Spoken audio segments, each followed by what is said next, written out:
Good morning, Houston. We are getting ready for undock today. We get to do one last lap with Atlantis around the ISS and then start our trip home. Thanks, Houston. Sounds great, Atlantis. Have a good fly around.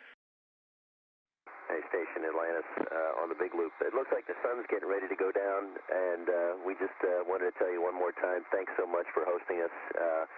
It's a great station, and it's been an absolute pleasure to participate in 3 different shuttle missions that have come up and docked to you and help you get bigger and better with every pass.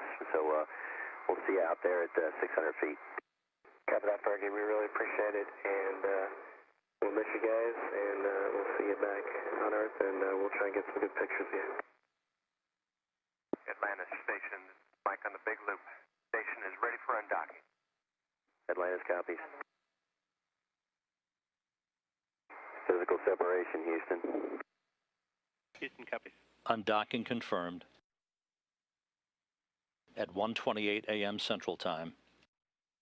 Atlantis weighs anchor from the International Space Station for the last time.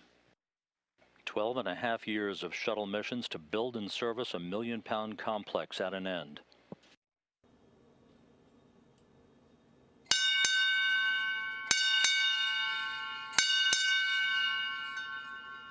Atlantis departing the International Space Station for the last time.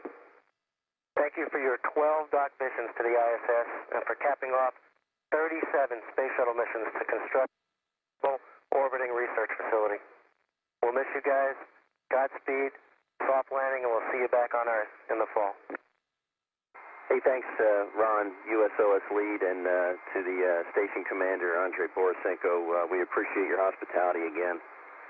Hey, when a generation accomplishes a great thing, it's got a right to stand back and for just a moment admire and take pride in its work. From our unique vantage point right here, perched above the Earth, we can see the International Space Station is a wonderful accomplishment. It was born at the end of the Cold War. It's enabled many nations to speak one in space. As the ISS now enters the era of utilization, we'll never forget the role the space shuttle played in its creation. Like a proud parent, we anticipate great things to follow from the men and women who build, operate, and live there. From this unique vantage point, we can see a great thing has been accomplished. Farewell, ISS. Make us proud. A few minutes after Atlantis reaches the point 600 feet directly in front of the station, the International Space Station will begin a yaw maneuver of 90 degrees under the control of Russian segment thrusters. That yaw maneuver will occur while Atlantis is in a period of about 27 minutes of station keeping directly in front of the complex. Once the station has yawed to the proper orientation, Doug Hurley will begin a 600-foot radial fly-around of a half lap around the complex, while Magnus and Walheim use digital cameras with high-powered lenses to snap away, collecting imagery of the longitudinal axis of the station, its modules, and its components. And Station Atlantis, you'll be happy to know you look just as good from the side as you do from the front. Thanks, Bergie. Not sure how to answer that one, but thanks. Almost directly above the International Space Station, you can see the varying views, the solar arrays that are angled through the beta gimbal assemblies to optimize solar array absorption of sunlight to be converted into electricity. On the far right of the axis of the space station, that is the Harmony module in the horizontal position. Basically, as you look at this view, that's where Atlantis was docked to.